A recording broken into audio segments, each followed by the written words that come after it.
Now, let me share a question that someone asked me this week, and that was, Katie, how do I get away from my daughter falling asleep, sucking my finger, without making her cry? And my answer was, you may not be able to achieve that. It's quite reasonable that your child will cry if you make a change like that. But that doesn't mean that your decision to make that change is not valid. If it's causing you personal discomfort, if it's disturbing your sleep multiple times, it's absolutely a change that you must feel confident in making. But mummy's fear was that, oh, her child will cry, she'll never go to sleep. What to do about it? So naturally, my response was, I've said it before, I'll say it again. It's not our job to keep our children happy all the time, particularly if it compromises our own comfort in doing so. Now, none of us like change, do we? Especially if it's someone else's idea and we've had no say in it whatsoever. So it's quite reasonable that this little girl is going to start off by feeling confused, and then she'll be a bit annoyed.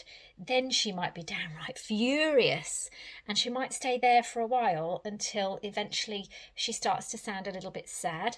Now, often when sadness comes in, that's like the very start of acceptance. It's the realization that they have no control over that situation and they need to just accept the situation and move on. And while we might not be able to stop our child's tears, and neither should we can absolutely help them feel safe in expressing those feelings and secure within our presence while we express them. And in most cases, when we can offer these things, children adjust beautifully and quickly to whatever changes are taking place.